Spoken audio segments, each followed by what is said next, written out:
제11장. 그날 밤 비니키우스는 한숨도 자지 못했다. 채찍으로 매를 맞는 노예들의 신음소리를 들으면서도 고통과 분노를 사귈 수 없어 페트로니우스가 떠난 다음 다른 노예들을 집합시켜 밤새도록 리기아를 찾아 헤맸다. 에스킬리누스 언덕에서 시작하여 수브라와 스켈레라투스 거리, 그리고 그 일대를 샅샅이 뒤졌다. 그 다음 카피톨리움을 한 바퀴 돌아서 파프리큐스 다리를 지나 건너편 섬까지 갔다가 티베리스강 유역에까지 이르렀다.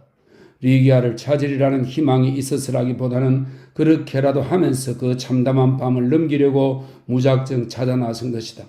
하지만 결국 헛수고로 끝나고 말았다. 비니키우스가 귀가했을 때는 이미 동이 튼 뒤이어서 노새가 끄는 채소 장소의 마차가 거리에 나와 있었으며 빵장수는 가게 문을 열고 있었다.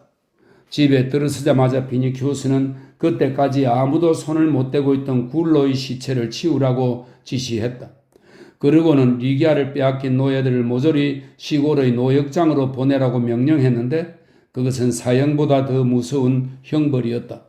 모든 지시가 끝나자 그는 아트리움의 의자에 몸을 던지고는 리기아를 찾아내어 데려올 방법을 이리저리 모색하기 시작했다. 리기아를 포기하는 것, 그녀를 잃는다는 것, 두 번 다시 만날 수 없다는 것, 이것은 그에겐 도저히 있을 수 없는 일이었다. 그런 생각만으로도 그는 미칠 듯한 분노에 휩싸였다. 아나 무인에다 매사에 자신만만하게 살아온 이 젊은 군인이 태어나서 처음으로 자신의 뜻을 거스르는 강렬한 저항에 부딪힌 것이었다. 도대체 자신의 욕구에 감히 대항하려는 자가 어떻게 이 세상에 존재할 수 있는지 도저히 용납할 수가 없었다. 비니키우스로서는 바라는 것을 손에 넣지 못한다는 것보다는 차라리 로마와 세상의 멸망을 보는 편이 나았다. 달콤한 술잔을 막 입에 대리는 순간 빼앗겨버리다니 그것은 도저히 있을 수 없는 사건이었으며 신과 인간의 법에 호소해서라도 반드시 안갚음을 해야만 직성이 풀릴 것 같았다. 비니키우스는 무슨 일이 있어도 운명에 순응할 수는 없다고 생각했다. 지금껏 살면서 리기아를 원한 만큼 절실하게 무엇을 갈망해 본 적이 없었다. 리기아가 곁에 없다면 살아가는 보람도 없을 것만 같았다. 그녀 없이 당장 내일을 어떻게 지낼까, 앞으로 어떻게 살아갈까를 생각하니 곧장 눈앞이 캄캄해졌다. 때로는 리기아에 대해 광기에 가까운 분노에 사로잡히기도 했다. 리기아를 때리고 머리채를 잡고 침실 안에서 질질 끌고 다니며 잔인하게 굴기 위해서라도 그녀를 찾아내고 말겠다고 큰소리치다가도 그녀의 목소리, 자태, 눈동자 등에 대한 강렬한 그리움이 밀려오면 당장 그녀의 발 아래 무릎 꿇고 엎드려도 좋겠다는 마음이 들었다. 그는 리기아의 이름을 부르며 손가락을 깨물어 보기도 하고 두 손으로 머리를 움켜쥐기도 했다. 그는 전력을 다해 냉정하고 침착하게 그녀를 되찾아올 궁리를 하려고 했지만 뾰족한 수가 떠오르지 않았다. 셀 수 없이 많은 수단과 방법이 머릿속에 오갔지만 하나같이 모두 터무니없는 것들 뿐이었다. 최종적으로 비니키우스는 아울루스밖에는 리기아를 빼앗아갈 만한 사람이 없으며 만약 그렇지 않더라도 최소한 아울루스는 그녀가 어디에 숨어 있는지를 알고 있으리라는 결론을 내렸다. 비니키우스는 아울루스의 집으로 달려가기 위해 벌떡 일어섰다. 만일 아울루스 장군이 그녀를 순순히 내놓지 않고 자기의 위협에도 굴복하지 않는다면 곧장 황제에게로 달려가 그 늙은 장군을 황제의 명예에 거역했다는 죄목으로 고발하여 사형 선고를 받게 하리라. 하지만 그에 앞서 리기아가 어디에 있는지 자백시키지 않으면 안 된다. 설사 아울루스 내외가 순순히 리기아를 내어준다 해도 아울루스 장군에게는 반드시 복수하리라. 아무리 그들이 흔쾌히 나를 자기들의 집에 데려가 극진히 보살펴 주었더라도 그게 다 무슨 소용이란 말인가. 그들이 저지른 단 한 번의 잘못으로 인해 그동안 신세진에 대한 마음의 빚에서 완전히 벗어났는데 복수의 일념에 사로잡힌 비니키우스는 백인 대장이 아울루스 장군에게 사형 선고를 통보하는 순간 절망에 사로잡힐 폼포니아 그레키나의 표정을 상상하며 잔인한 쾌감을 느끼고 있었다. 아울루스의 사형은 기정사실이라고 비니키우스는 확신했다. 페트로니우스 또한 자기를 도와주리라. 황제는 웬만하면 측근들의 조언은 그대로 수용하는 편이었다. 그러나 개인적으로 탐탁지 않게 여길 만한 특별한 이유가 있든지 아니면 그것을 거절할 때 쾌감을 느끼는 경우는 예외였다. 그런데 다음 순간 갑자기 떠오른 섬뜩한 추측에 비니키우스의 심정은 멎어버릴 것만 같았다. 만일 리기아를 빼앗아간 것이 황제라면 네로가 심심풀이로 이따금 밤에 사람들을 습격하는 장난을 친다는 것 모두가 알고 있었다. 페트로니우스까지도 그런 장난에 가담한 적이 있었다. 주로 여자들을 붙잡아서 병사의 외투에 둘둘 말아 기절할 때까지 몇 번이든 공중으로 던져 올리는 장난이었다. 네로는 그 장난을 일컬어 진주잡이라고 불렀다. 가난한 사람들이 떼지어 모여 사는 빈민굴에서 가끔 젊고 매력적인 진짜 진주를 발견하는 일이 종종 있었기 때문이다. 그들은 그렇게 여자들을 군인의 외투에 싸서 집어던지는 짓거리를 사가티오는 라틴어로 군용 외투라는 뜻입니다. 사가티오라 불렀는데 나중에는 그 장난이 진짜 납치 행위로 변질되었고 그렇게 캐낸 진주는 팔라티움 궁전이나 황제의 별장으로 보내지든지 아니면 가까운 신하에게 선물로 하사되곤 하였다. 어쩌면 리기아도 그런 꼴을 당했을지 모른다. 연회 때 황제가 리기아를 보았으니 지금까지 본 그 어떤 여자들보다 아름답다고 생각했을 것이 틀림없다. 비니키우스는 이 사실만큼은 추호도 의심하지 않았다. 그렇다. 분명하다. 리기아는 틀림없이 팔라티움 궁전 안에 있는 네로의 방에 있을 것이다. 물론 네로는 그녀를 공식적으로 궁전에 붙잡아 둘 수도 있었으리라. 하지만 페트로니우스가 지적했듯이 황제는 잘못을 저지를 때마다 늘 용기가 부족하여 공공연히 해도 될 일을 남몰래 비밀리에 처리하곤 한다. 특히 이번에는 포피아에 대한 두려움 때문에 그런 짓을 저질렀는지도 모른다. 그러자 비니키우스의 머릿속에는 황제가 자기에게 하사한 여인을 설마 아울루스 내외가 강제로 빼앗아갈 수 있겠는가 하는 의구심이 들었다. 그렇다면 감히 누가 그런 짓을 하겠는가? 대담하게도 연회장으로 들어와서 리기아를 두 팔로 안고 갔던 그 푸른 눈의 리기족 거인이라면 그렇게 할 수 있을까? 그러나 그 거인이 과연 어디에 리기아를 숨겨둘 수 있단 말인가? 어디로 그녀를 데려가겠는가? 한낱 종의 신분으로 그런 엄청난 일을 할 수 있을 것 같지는 않았다. 아무리 생각해도 황제 말고는 그런 짓을 할 수 있는 사람이 없다. 여기까지 생각하자 비니키우스 이마에는 구슬땀이 흘러내리고 눈앞이 캄캄해졌다. 정녕 나는 리기아를 영원히 잃어버렸단 말인가? 다른 사람이라면 몰라도 황제의 손아귀에 들어간 여자는 빼앗아 올 수가 없다. 이 무슨 기구한 운명이란 말인가? 비니키우스는 조금 전보다 더욱 절망적인 확신에 몸부림치며 탄식을 되풀이했다. 네로의 두 팔에 안겨있는 리기아를 상상하면서 비니키우스는 난생 처음 세상에는 인간으로서 절대 참을 수 없는 일이 있다는 것을 절감했다. 순간 그는 자신이 리기아를 진심으로 사랑하고 있다는 사실을 깨달았다. 물에 빠진 사람의 눈앞에 지나간 삶이 번개처럼 스쳐 지나가듯이 그의 머릿속에 리기아에 대한 짧은 추억이 떠올랐다. 비니키우스는 그녀의 모습을 낱낱이 기억하고 있었고 그녀가 한 말도 한마디 한마디 다 외울 수 있었다. 연못에서 그녀를 처음 보았던 일, 아울루스의 집에 찾아가서 그녀를 만났던 기억, 궁중 연회장에서 마지막으로 그녀와 함께했던 시간. 비니키우스에게는 마치 리기아가 바로 곁에 있는 듯 생생하기만 했다. 머리카락의 향기, 따사로운 체온, 그녀의 순결한 입술을 탐했던 첫 키스의 달콤함까지 모든 것이 고스란히 되살아났다. 비니키우스에게는 리기아가 지금까지 알고 있던 것보다 훨씬 더 아름답고 훨씬 더 완벽한 사람으로 모든 인간과 모든 신들 가운데서 선택된 가장 빼어난 존재로 여겨졌다. 자신의 심장에 뚜렷이 각인되어 피가 되고 생명이 되어버린 리기아가 네로의 소유가 되어버릴지도 모른다는 생각에 비니키우스의 온몸에는 심한 신체적 고통까지 몰려왔다. 그 고통이 어찌나 심한지 머리가 산산조각 날 때까지 벽에 들이받고 싶을 정도였다. 비니키우스는 자기가 아마 미쳤는지도 모른다고 생각했다. 만일 그에게 복수심이라도 없으면 정말로 실성해 버릴 것 같았다. 조금 전까지만 해도 리기아를 되찾지 못하면 더 이상 살 수 없을 것이라고 생각했지만 지금은 그녀를 위해 복수할 때까지는 죽을 수 없다는 생각이 들었다. 그렇게 생각하자 조금은 힘이 솟았다. 내가 그대의 카시우스 케레아가 되어주리라.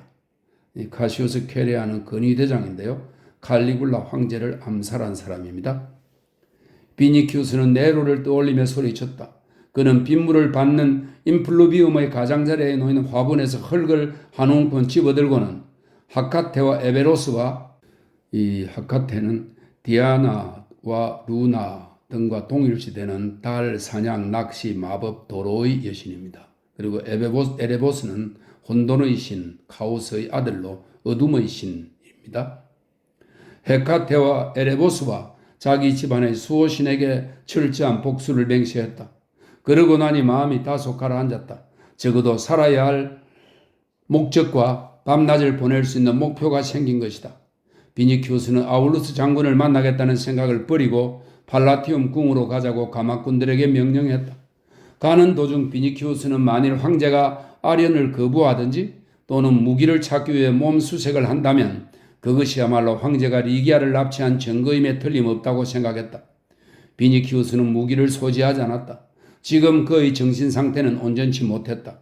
한 가지 생각에 편집정적으로 몰두하는 사람이 그렇듯이 비니키우스의 머릿속에는 복수의 일념 외에는 아무런 생각도 없었다.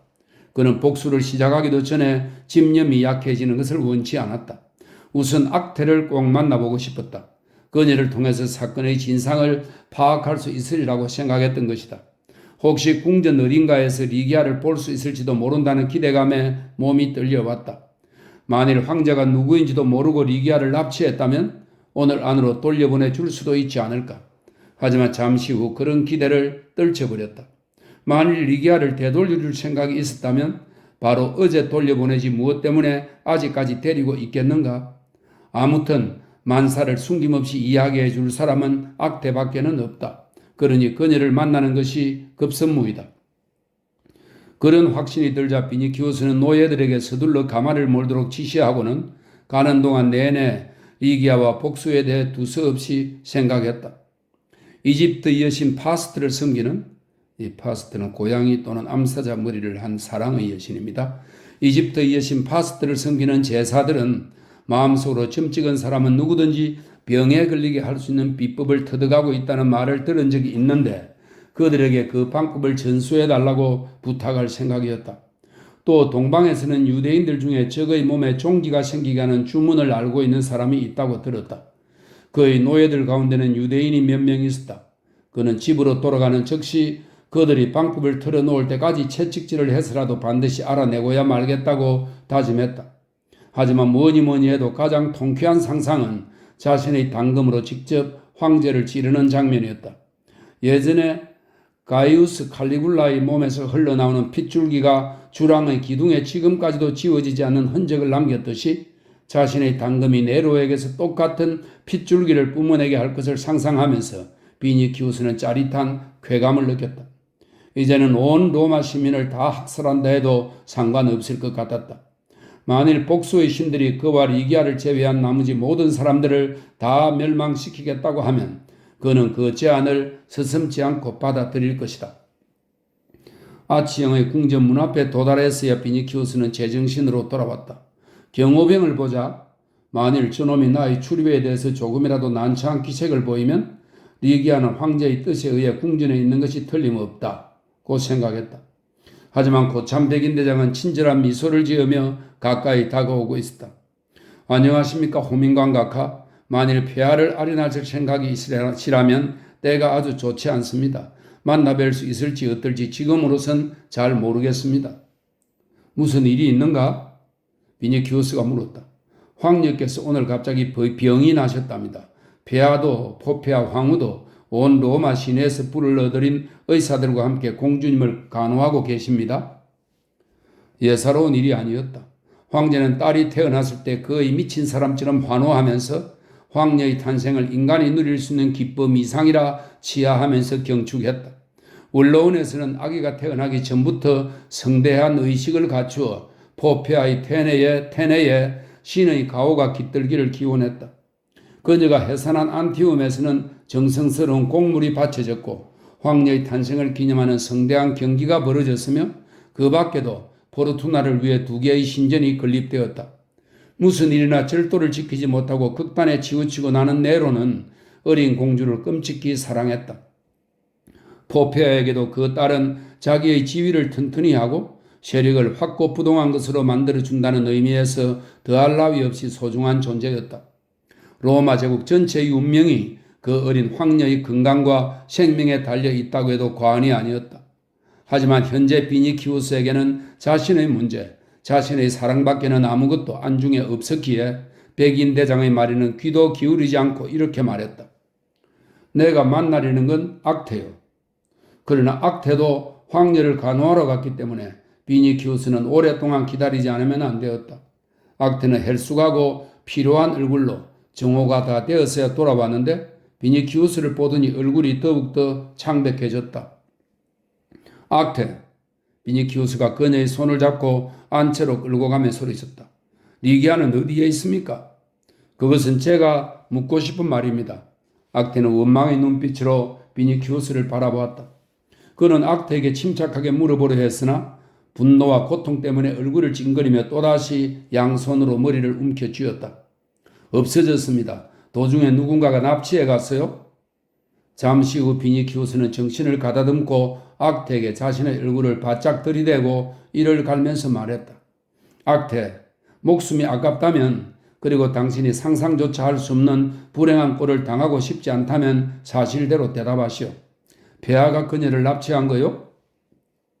폐하께서는 어제 궁전 밖에는 나가시지도 않았습니다. 당신 어머니의 그림자와 모든 신들에 대고 맹세할 수 있어 정말로 그녀가 궁전에 없단 말이요? 마르쿠스님, 제 어머니의 그림자에 대고 맹세하지만 그녀는 궁 안에 없어요. 그녀를 데려간 건 황제가 아니에요. 황녀가 어제부터 병환 중이시라 폐하께서는 따님의 요람에서 한시도 떠나지 않고 계십니다. 비니키우스는 우선 안도의 숨을 쉬었다. 가장 두려웠던 위험이 사라졌기 때문이다. 그렇다면 아울루스 부부가 납치해 간 거로군. 그들에게 재앙이 있으라. 비니키우스가 벤치에 앉으면서 주먹을 불끈 쥐고 말했다. 아울루스 플라우티우스 장군은 아침 일찍 여기에 오셨어요. 황녀의 간호 때문에 직접 만나 뵙지는 못했으나 에파프로디투스와 네로의 해방 노예입니다. 에파프로디투스와 또 다른 황제의 측근들에게 리기아에 대해 물어보시고 나중에 다시 저를 만나러 오시겠다며 댁으로 돌아가셨습니다. 자기에게 혐의가 돌아오지 않게 하려는 수작입니다. 만일 리기아의 신변에 무슨 일이 일어났는지 정말로 모른다면 우리 집으로 리기아를 찾으러 와야지 왜 황궁에 왔겠습니까? 그분이 밀라판에다 제게 전할 말을 적어놓고 가셨습니다. 그것을 보면 자초지종을 아시게 될 거예요. 그분은 리기아가 궁중에 불려가게 된 것이 당신과 페트로니우스의 요청 때문이라는 걸 알고 아침에 당신을 찾아갔답니다. 거기서 무슨 일이 일어났는지 알게 된 거지요.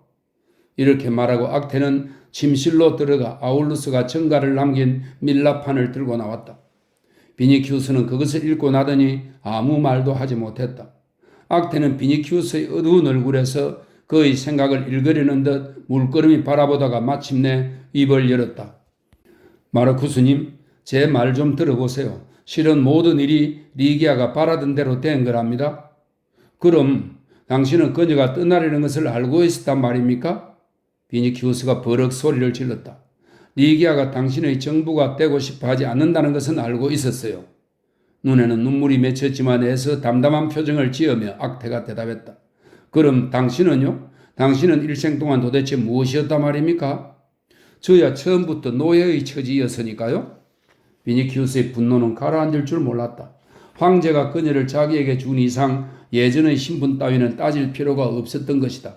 설사 땅속으로 꺼졌다 해도 기어이 그녀를 찾아내 안갚음을 해주리라. 그래, 반드시 정부로 만들고 말겠어. 내 성에 찰 때까지 매질을 당하게 해야지. 그것도 실정나면 가장 천한 노예에게 그녀를 주리라. 아니면 아프리카에 있는 내 영지로 보내 맷돌질이나 하게 하리라.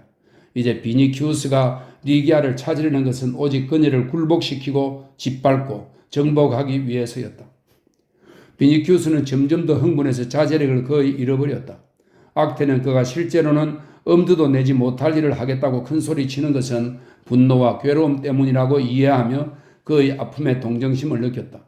그러나 그가 내뱉는 극단적인 말들이 그녀의 인내심을 바닥나게 했으므로 악태는 더 이상 참지 못하고 도대체 왜 자기를 찾아왔느냐고 따졌다. 비니키우스는 그 질문에 곧바로 대답하지 못했다. 처음에는 그냥 오고 싶었기 때문이며 이곳에 오면 무슨 소식이든 알게 될 것 같아서 왔다고 얼버무리다가 결국 황제를 만나러 왔으나 아련할 수가 없어서 들르게 된 것이라고 둘러댔다. 리기아는 도주함으로써 황제의 뜻을 거역한 셈이 되었다. 황제에게 탄원하여 로마 시내는 물론이고 로마 제국의 모든 영토에까지 그녀를 찾는 수색 명령을 내려달라고 하리라. 군단을 모조리 동원하여 제국 내의 모든 집들을 샅샅이 뒤지는 한이 있어도 반드시 그녀를 찾아내리라. 페트로니우스가 그의 탄원을 도와줄 것이다. 그럼 오늘 당장이라도 수색을 시작할 수 있다.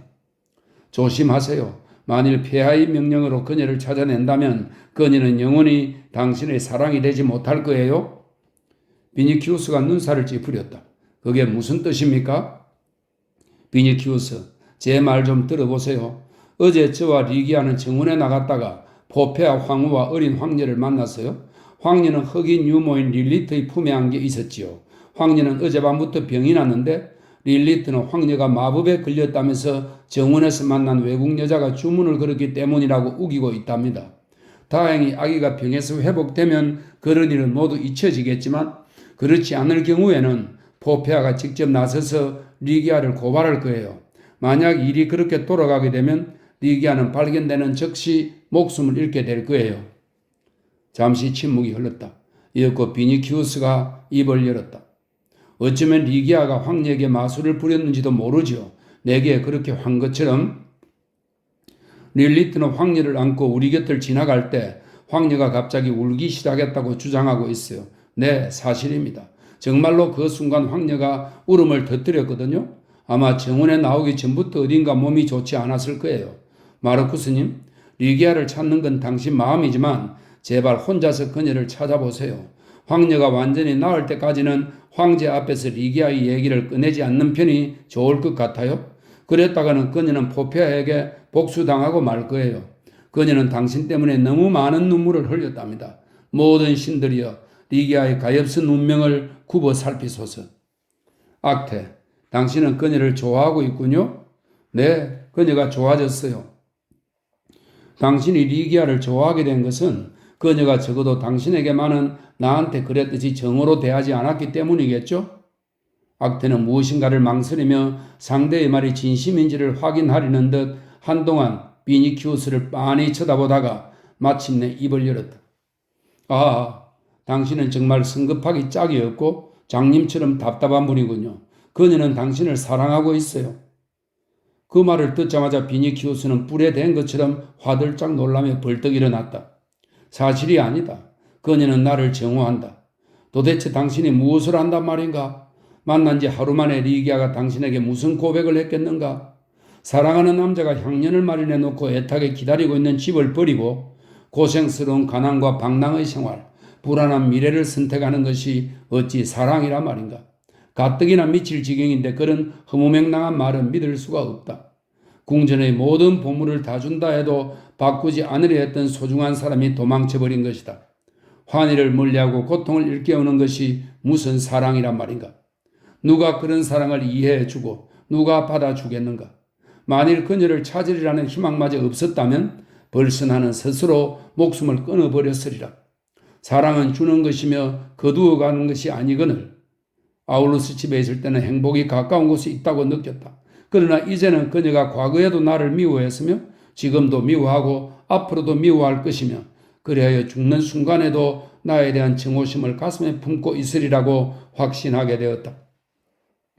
두서없이 쏟아내는 비니키우스의 말을 듣고 평소에는 그처럼 겁많고 온순한 악태가 버럭 화를 냈다. 리기아를 손에 넣기 위해 진정으로 노력해 보았는가? 아울루스와 폼포니아에게 머리를 숙이고 리기아를 달라고 간청하는 대신 계략을 써서 양친으로부터 딸을 빼앗아오지 않았던가? 양갓집 교수이자 왕가의 핏줄인 그녀를 정식 아내가 아니라 정부로 삼으려 하지 않았는가? 그녀를 죄악과 타락의 온상인 이 궁전으로 끌고 왔을 뿐만 아니라 추악한 연애를 보여주어 그 깨끗한 눈을 더럽혔고 그녀를 마치 장녀대하듯 하지 않았던가? 리기아를 기른 아울루스 가문이 어떤 집안이며 폼포니아 그레키나가 어떤 여인이라는 것을 잊어버렸단 말인가? 얼마나 어리석기에 폼포니아나 리기아와 같은 여인들은 궁전에 널려있는 니기디아나 칼비아 크리스필라, 포피아 같은 여자들과는 근본적으로 다르다는 것을 알아보지 못했단 말인가? 리기아가 치욕보다는 죽음을 선택할 순결한 처녀라는 걸 왜 첫눈에 알아보지 못했단 말인가? 리기아가 어떤 신을 섬기고 있는지, 그리고 그 신은 로마의 방탕한 여자들이 숭배하는 음란한 비너스나 이시스와는 달리 티없이 순수하고 고결하다는 걸 왜 몰랐단 말인가? 리기아가 악테에게 비니키우스에 대한 마음을 고백한 적은 없었다. 그러나 그녀는 비니키우스가 자기를 구해줄 것이라고 믿었다. 비니키우스가 황제에게 청하여 자기를 폼포니아에게 돌려보내 주리라는 희망을 품고 있었다. 그 말을 하면서 리기아는 사랑에 빠져 무엇든지 쉽게 믿는 처녀들이 그러하듯 얼굴을 붉혔던 것이다. 리기아의 가슴은 비니키우스를 위해 설레고 그를 위해 고동치고 있었다. 그런데 정작 비니키우스는 그녀를 두려움에 떨게 하고 실망시키고 상처받게 한 것이다. 어디 한번 황제의 군대를 동원하여 그녀를 찾아보라.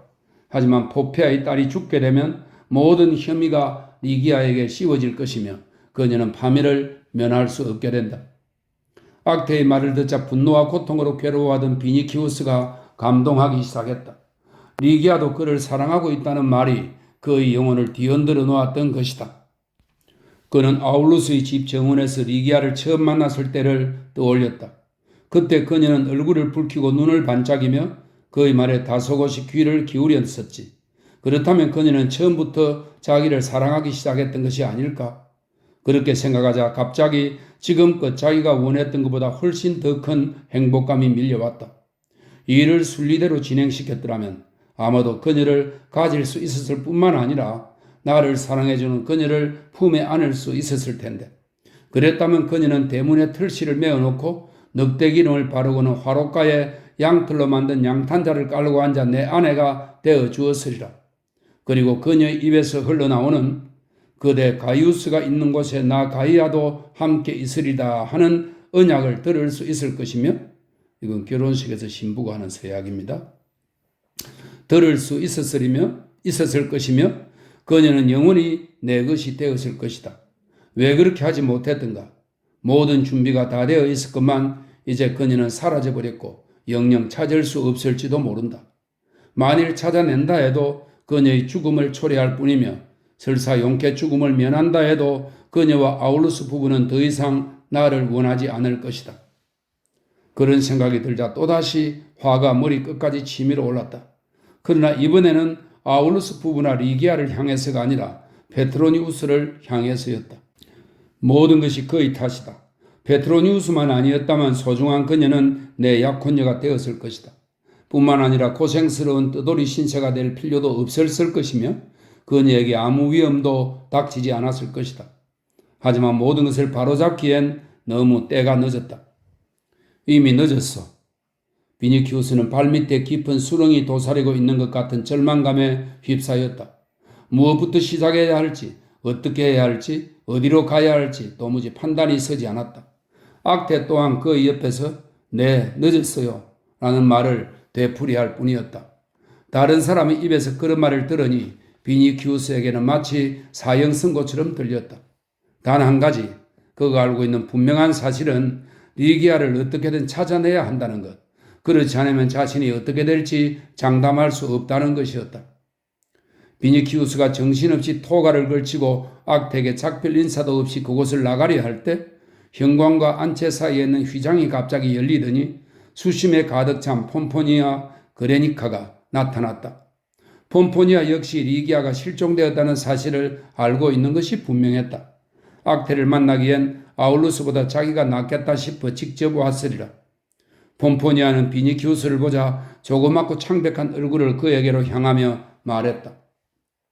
마르쿠스, 당신이 우리와 리기아에게 저지른 잘못을 신이여 부디 용서하소서.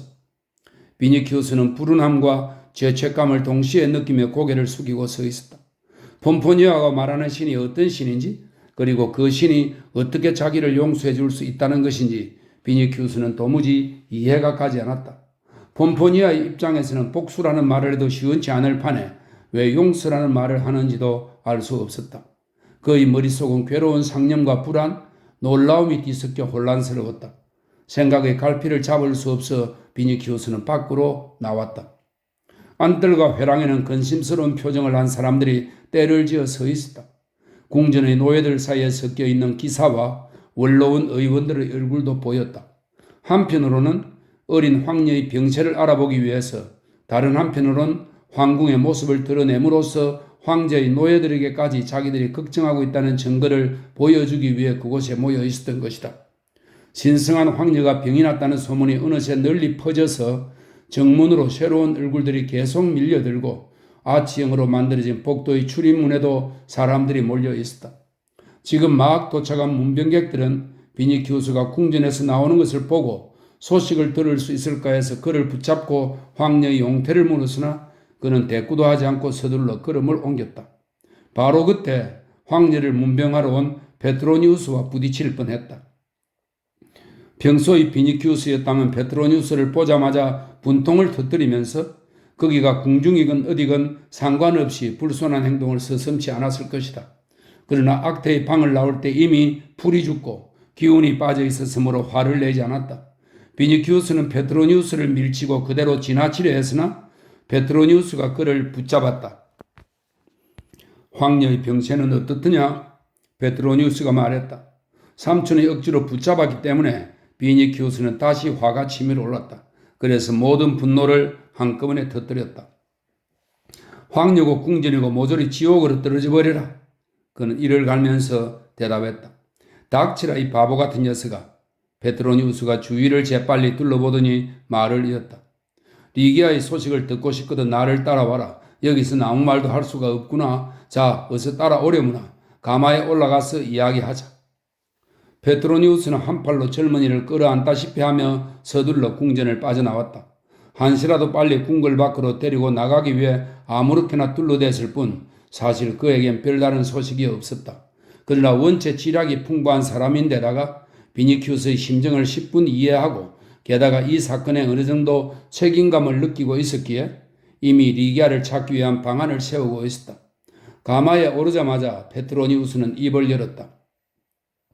내가 노예들을 시켜 성문을 하나도 빠짐없이 철저하게 감시하도록 해두었다. 그 처녀와 그 처녀를 연회장에서 데리고 나갔던 거인에 대한 상세한 정보도 모두에게 나누어 주었다. 그녀를 납치한 놈은 바로 그 거인이 틀림없다. 내 말을 잘 들으라. 어쩌면 아울루스 부부가 시골에 있는 영지에 그녀를 숨겨두려 할지도 모른다. 그렇다면 어느 쪽으로 데려갈 것인지 확실히 알아낼 수 있을 것이다. 만약 종들이 정문에서 그 여자를 보지 못하면 그것은 그녀가 아직 시내에 있다는 증거이니 오늘이라도 당장 수색을 시작할 수 있다. 아울루스 부부도 그녀가 어디에 있는지 모릅니다. 비니키우스가 대답했다. 그게 확실하니? 폼포니아를 만났습니다. 그분도 리기아를 찾고 있습니다. 밤에는 성문이 굳게 닫혀 있으니까 어제는 빠져나가지 못했을 거야. 각 성문마다 노예를 2명씩 붙여 감시하도록 해놓았다. 한 명은 리기아와 거인의 뒤를 밟게 하고 다른 노예는 내게 곧장 달려와 보고하도록 해두었다. 그녀가 성 안에 있다면 반드시 찾을 수 있을 거야. 그 거인은 신장이나 체격이 유별나니까 금방 눈에 띄일 거다. 그녀를 납치한 일당이 황제가 아닌 것만도 정말 다행이다. 황제가 한 짓이 아니라는 것은 내가 보증한다. 팔라티움 궁에서 일어나는 일 중 내 귀에 들어오지 않는 비밀이란 없으니까. 비니키우스는 화가 나기보다는 슬픔에 목이 메어 악태로부터 들은 말을 페트로니우스에게 더듬더듬 전했다. 새로운 위험이 리기아의 신변에 부닥쳤는데 그 위험이 워낙 무서운 것이라.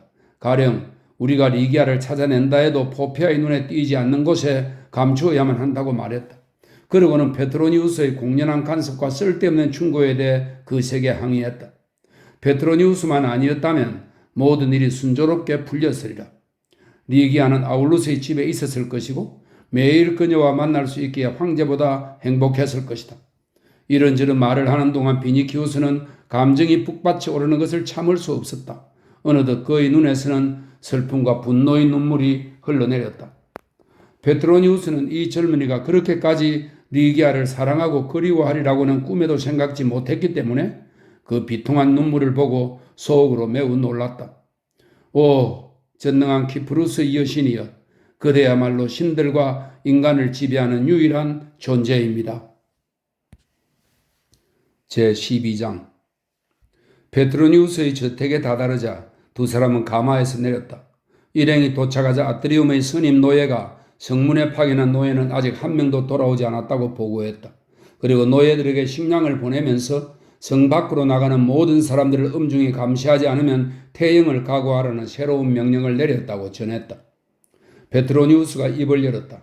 그것 보렴, 두 사람은 아직 로마 시내에 있는 것이 분명해. 그렇다면 그들을 찾아낼 수 있다.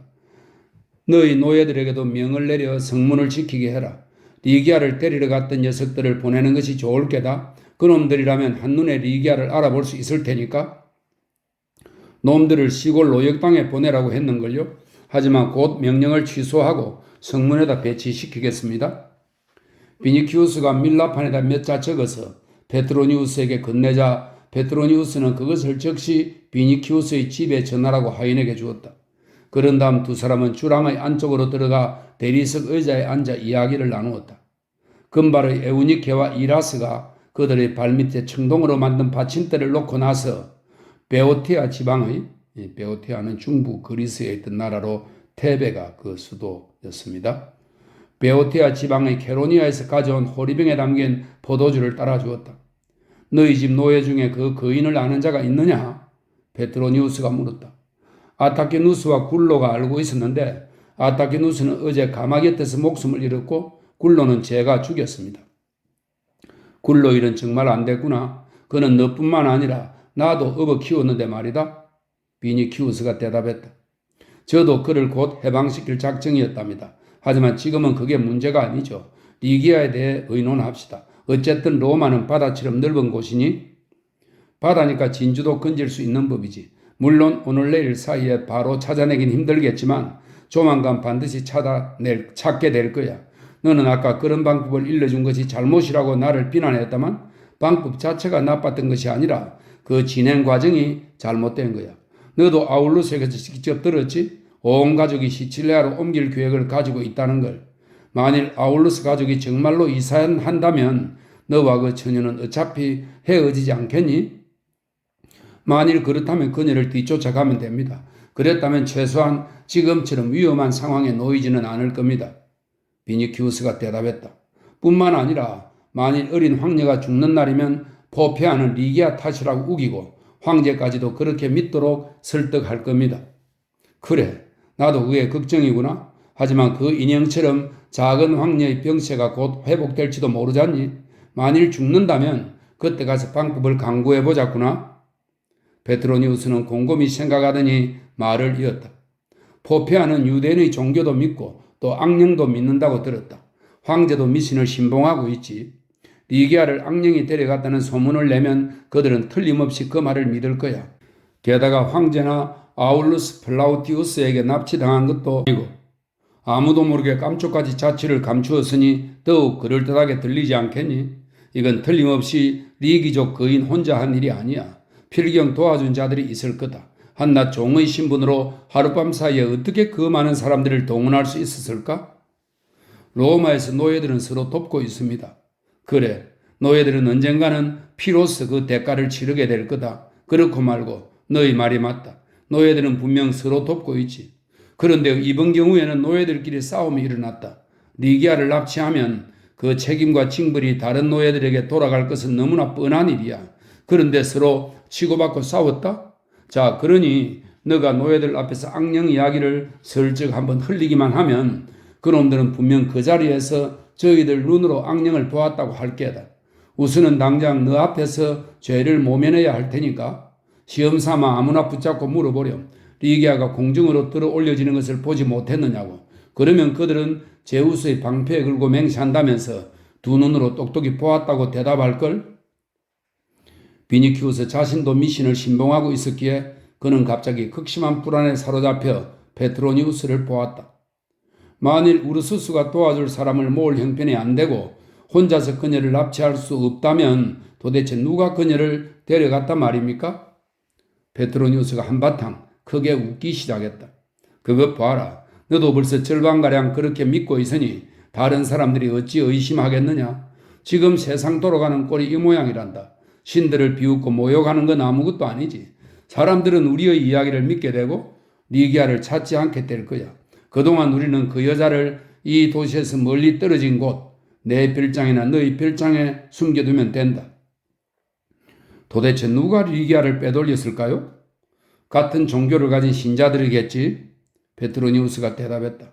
어떤 자들입니까? 그녀는 도대체 어떤 신을 숭배하고 있는 겁니까? 이 문제는 삼촌보다 제가 더 잘 알고 있어야 합니다. 로마 여자들은 제각기 다른 신을 숭배하고 있다.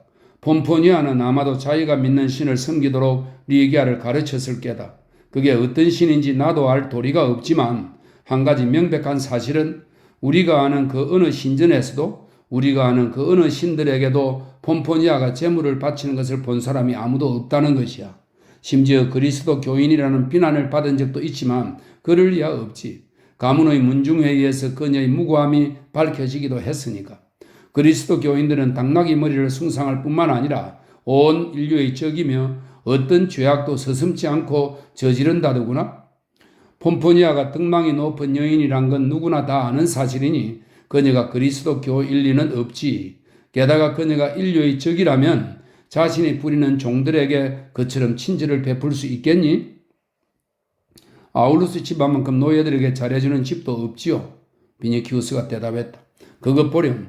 참, 언젠가 폼포니아가 내게 어떤 신에 대해 이야기한 적이 있었다. 그 신은 유일하고 전능하며 자비로우시다는 거야. 뭐 다른 신들에 대해서는 전부 잊어버렸는지도 모르지만 그건 어디까지나 그녀의 자유니까.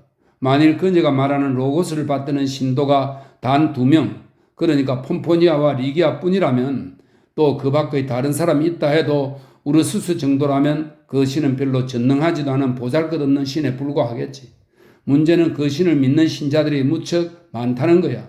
그들이 리기아를 도와준 거지. 그 종교는 무슨 일이든 용서라고 가르치나 봅니다. 비니키우스가 말했다. 악테의 방에서 폼포니아를 만났는데 제게 이렇게 말하더군요. 당신이 우리와 리기아에게 저지른 잘못을 신이여 부디 용서하소서라고. 아마도 그들이 믿고 있는 신은 상당히 관대한 후견인인가 보구나. 그 신이 너를 너그럽게 용서하고 그 증거로 그 처녀를 너에게 돌려보내 주었으면 좋겠구나. 만일 그렇게만 된다면 저는 내일 그 신을 위해 헤카톤페를 지내겠습니다. 헤카톤페는 제물로 소 100마리를 신에게 바치는 제사입니다. 그 신을 위해 헤카톤베를 지내겠습니다. 저는 지금 먹을 수도 씻을 수도 잘 수도 없습니다. 검은 라케르나를 입고, 라케르나는 로마인들이 입던 외투의 일종인데 비옷으로도 쓰였던 옷입니다. 검은 라케르나를 입고 온 시내를 돌아다녀 보겠습니다. 변장하고 도시를 배회하다 보면 혹시 그녀를 찾아낼지도 모르니까요. 아마 저는 병이 난 것 같습니다. 베트로니우스가 비니키우스를 쳐다보니 아닌 게 아니라 눈자위가 그무스름하게 그늘졌고 눈동자는 열 때문에 벌겋게 빛나고 있었다. 이틀 동안 깎지 못한 수염은 야무진 턱선에 시커먼 줄무늬를 그려놓았고 머리카락도 마구 헝클어져 있어 영락없는 병자로 보였다. 이라스와 금발의 에우니케가 그를 향해 연민의 시선을 던졌으나 비니키우스는 그녀들은 안중에도 없었다. 그와 페트로니우스는 마치 주인의 곁에서 맴돌고 있는 개를 거들떠보지도 않듯이 여자 노예들 따위에는 신경을 쓰지 않았다. 열이 있는 모양이구나. 페트로니우스가 말했다. 네, 내 말 좀 들어보렴. 의사가 어떤 처방을 내릴지는 잘 모르겠다만 내가 지금 너의 입장이라면 어떻게 하면 좋을지 알고 있다. 나 같으면 그녀를 찾을 때까지 잠시 그녀의 빈자리를 대신할 다른 여자를 구해볼 거야. 너희 별장에도 쓸만한 애들이 몇 명 있더구나. 제발 내 말대로 하려무나? 그래, 나도 사랑이 어떤 것이라는 것쯤은 알지. 어떤 여자를 구체적으로 원할 땐 그 누구도 대신할 수 없다는 것도 알아. 그러나 예쁜 여자 노예라면 일시적인 기분 전환은 될 수 있지 않겠니? 싫습니다. 비니키우스가 대답했다. 하지만 페트로니우스는 비니키우스에게 진심으로 애정을 가지고 있고 그의 괴로움을 어떻게 해서든지 들어주고 싶었으므로 방법을 궁리하기 시작했다. 아마 너희 노예에게서는 새로운 매력을 느끼지 못할지도 모르지. 페트로니우스는 이라스와 에우니카를 번갈아 보더니 마침내 금발을 늘어뜨린 에우니케의 엉덩이에 손을 얹고 말했다. 이 매력적인 여신을 좀 보렴. 며칠 전 소폰테이우스 카피토가, 이것은 킬리키아 총독의 아들입니다. 소폰테이우스 카피토가 이 애를 글라주멘의 태생의, 글라주멘은 이오니아 해안에 있는 도시입니다. 글라주멘의 태생의 기막힌 미소년 3명과 맞바꾸자고 제의해 왔었지. 이보다 아름다운 육체는 스코파스도 만들지 못할 거라면서 말이야. 이 스코파스는 BC 4세기 사람인데요. 에게의 남부 파로스 섬 출신의 유명한 그리스 조각가입니다. 스코파스도 만들지 못할 거라면서 말이야. 지금껏 내가 왜 이 애에게 무관심했는지 나도 모르겠구나. 크리스테미스에 대한 애정이 식은 지도 오래됐는데 말이야. 자, 이 애를 너에게 주마. 데리고 가거라. 금발의 에우니케는 이 말을 듣는 순간 얼굴이 백진닭처럼 하얘졌다. 그녀는 급에 질린 눈으로 비니키우스를 보면서 숨을 죽이고 그의 대답을 기다렸다. 하지만 비니키우스는 벌떡 일어나더니 두 손으로 관자놀이를 누르면서 마치 병 때문에 괴로워서 아무것도 들리지 않는다는 듯 서둘러 말했다. 아닙니다. 아니에요. 이 여자도 다른 어떤 여자도 필요 없습니다. 호의는 고맙습니다만 정말 아무도 필요치 않아요. 어서 가서 로마 시내를 뒤져 리기아를 찾겠습니다. 라케르나를 가져오라고 얼른 분부해 주십시오. 티베리스 강 건너편으로 가보겠습니다. 하다못해 우르스스라도 찾을 수 있다면 좋으련만. 이렇게 말하면서 비니키우스는 황급히 방에서 나갔다. 페트로니우스는 가만히 앉아서 무턱대고 기다릴 수만은 없는 비니키우스의 심정을 충분히 이해하기에 굳이 붙잡지는 않았다. 그는 리기아 이외의 모든 여자들을 거부하는 비니키우스의 마음이 일시적인 감정에 지나지 않는다고 속단하고 이왕 선심쓰기로 마음먹었으니 그 결심을 헛되이 하지 않기 위해 에우니케를 돌아보며 명령했다. 에우니케, 어서 목욕하고 향유를 바르고 옷을 갈아입은 다음 비니키우스의 집으로 가거라. 에우니케는 주인 앞에 무릎 꿇고 두 손을 모으면서 이 집에서 자신을 내쫓지 말아달라고 애원했다. 그녀는 비니키우스의 집에는 가고 싶지 않다고 했다. 그 집에 가서 어떤 시녀가 되는 것보다 이 집에서 목욕탕 아궁이에 장작을 나르는 편이 낫다고도 했다. 차라리 이 집에서 매일 채찍을 맞아도 좋으니 자비를 베푸시어 자기를 내보내지 말아달라고 간청했다. 그녀는 불안과 공포로 몸을 사시나무 떨듯 하면서 페트로니우스를 향해 두 팔을 벌리고 있었다. 페트로니우스는 뜻밖의 반응에 얼떨떨해졌다. 일찍이 이곳 로마에서 일개 노예가 항명을 하거나 하고 싶지도 않고 할 수도 없다고 말하는 것을 들어본 적이 없었기 때문에 그는 자기 귀를 의심할 정도였다. 페트로니우스는 미간을 찌푸렸지만 고상한 취향을 가진 사람이라서 난폭한 짓은 하지 않았다. 그의 노예들은 남녀간의 쾌락을 즐기는 문제에 있어서만큼은 다른 집 노예들보다 더 많은 자유를 누리고 있었다. 다만 맡은 일을 완수하고 주인의 뜻을 신의 뜻과 같이 존중하지 않으면 안 된다는 단서가 붙어 있었다. 만일 그 두 가지 의무를 게을리한 경우에는 아무리 관대한 페트로니우스라도 일반적인 관례에 따라 벌을 내리지 않을 수 없었다. 게다가 그는 자신의 명령에 저항하거나 마음의 평정을 헛들어뜨리는 행동은 절대로 참지 못했다. 그래서 자기의 발 앞에 무릎 꿇고 있는 여자 노예를 잠시 내려다 보다가 입을 열었다. 가서 디레시아스를 불러오너라. 에우니케는 눈에 눈물을 머금고 방에서 나갔다가 잠시 후 아트리움의 선임인 크레타 태생의 테레시아스와 함께 돌아왔다. 페트로니우스가 명령했다. 에우니케를 데리고 가서 채찍으로 25대를 치도록 하라. 단 피부가 상하지 않도록 조심해야 한다. 그러고는 서재로 가서 장밋빛 대리석 테이블에 앉아 트레말키온의 향년, 원고를 계속해서 써기 시작했다. 하지만 리기아의 실종과 어린 황녀의 병세에 신경이 쓰여 제대로 집중할 수가 없었다. 특히 황녀가 위독하다는 것은 심상치 않은 일이었다. 만일 황제가 어린 황녀의 병이 리기아의 주술 때문이라고 믿게 되면 그녀를 궁중으로 데려오게 해달라고 요청한 자기에게도 책임이 돌아올지 모르는 일이었다. 일단 황제를 만나 그런 추측이 얼마나 황당무계한 것인지 차근차근 설명해 주리라. 게다가 포페아가 자기에게 남몰래 품고 있는 호의에도 어느 정도 기대를 걸고 있었다. 황후는 자신의 감정을 감추려고 애쓰고 있지만 그의 눈을 속일 정도로 완벽하지는 못했던 것이다. 잠시 후 페트로니우스는 쓸데없는 근심이라는 듯 어깨를 한번 으쓱하고는 기운을 차리기 위해 식당으로 갔다. 일단 식사를 한 뒤에 궁전으로 가보자. 그 다음엔 마르스 광장을 통과하여 크레소테미스에게 가기로 마음을 먹고 시종에게 가마를 준비시켰다. 식당으로 향하던 중 페트로니우스는 노예들의 전용 복도로 통하는 입구에서 다른 노예들과 함께 벽에 기대어 서 있는 에우니케의 늘씬한 몸매를 보았다. 그는 티레시아스에게 에우니케를 때리라는 말만 했지 그 뒤의 처분에 대해서는 별다른 명령을 내리지 않은 것이 생각나서 미간을 찌푸렸다. 그리고는 티레시아스를 찾았으나 그의 모습이 보이지 않았으므로 에우니케에게 물었다. 벌을 받았느냐? 에우니케는 또다시 페트로니우스의 발 앞에 엎드려 그의 토가자락에 입맞춤하면서 말했다. 네, 주인님, 벌을 받았습니다. 그녀의 목소리엔 기쁨과 감사의 기색이 역력했다. 그 집에서 다른 집으로 보내지는 대신 매를 맞은 것이니 계속해서 머물러도 된다고 생각하는 모양이었다. 에우니케의 마음을 알아챈 페트로니우스는 이 노예가 그처럼 필사적으로 주인의 뜻을 거역하려는 까닭이 무엇인지 의아한 생각이 들었다.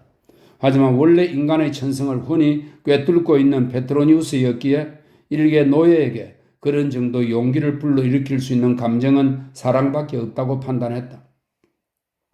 이 집에 사랑하는 사람이 있느냐? 페트로니우스가 물었다. 그녀는 눈물이 그렁그렁 맺힌 푸른 눈으로 그를 올려다보면서 조그만 목소리로 속삭이듯 간신히 대답했다. 네, 주인님. 빛나는 눈동자와 치렁치렁 늘어진 황금빛 머리카락, 얼굴 가득 떠오른 공포와 희망의 표정, 애초롭게 자기를 응시하는 그녀의 자태가 너무나 아름다워서 철학자로서 사랑의 힘을 주창하고 풍요가로서 이 세상의 모든 미를 존중하는 페트로니우스는 각별한 연민의 정을 느끼지 않을 수 없었다. 저들 중에 누구냐? 너가 사랑하는 대상은?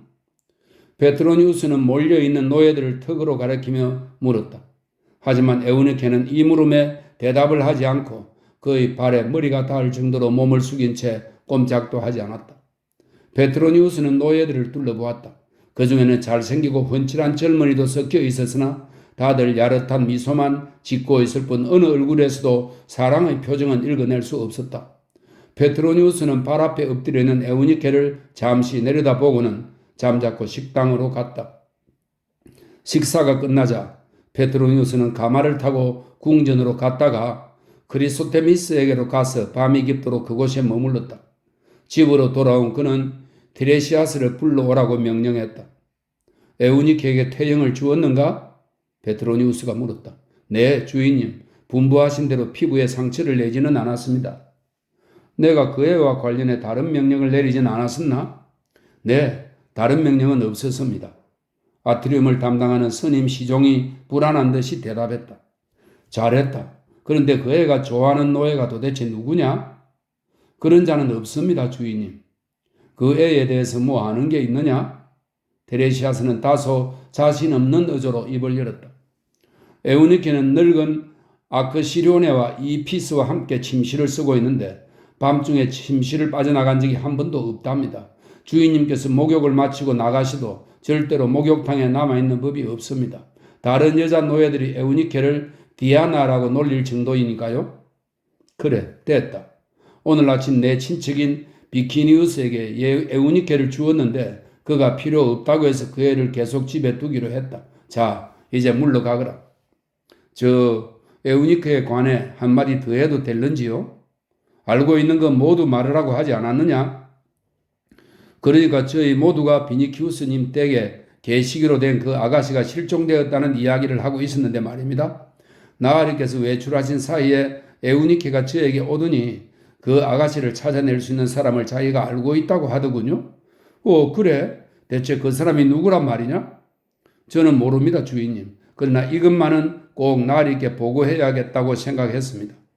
그래, 좋은 말을 해주었다. 내일 그 자를 이 집에 불러들여서 비니키우스가 올 때까지 기다리게 해라. 그리고 비니키우스에게는 내 이름으로 내일 이곳에 오라는 전가를 보내라. 테레시아스는 공손하게 절을 하고 물러갔다. 페트로니우스는 어느새 에우니케에 대해서 생각하기 시작했다. 그 젊은 여자 노예는 리기아 대신 비니키우스의 집에 가게 되는 것이 싫어서 비니키우스가 리기아를 찾아내기를 바라는 것이 분명했다. 그러나 다음 순간 페트로니우스의 머릿속에는 에우니케가 추천하려는 남자가 그녀의 숨겨진 애인일지도 모른다는 생각이 들었다. 그런 생각을 하니 갑자기 불쾌해졌다. 물론 그 진상을 밝히는 것은 간단한 일이다. 에우니케를 불러오기만 하면 모든 것이 분명해진다. 그러나 밤이 깊고 또 크리스테미스의 집에 너무 오래 머물러서 피곤했기 때문에 그냥 자기로 했다. 그날 낮에 페트로니우스는 크리스테미스의 눈꼬리에서 처음으로 잔주름을 발견했는데 침실로 가는 도중 자기도 모르게 갑자기 그 주름살이 떠올랐다. 로마 사람들은 크리스테미스의 아름다움을 실제보다 과대평가하고 있다. 폰테이우스 카피토가 클라조메네의 미소년 3명과 에우니케를 맞바꾸자고 제의해온 것은 에우니케의 가치를 지나치게 낮게 평가한 것이 아닐까 하는 생각이 문득 머리를 스치고 지나갔다.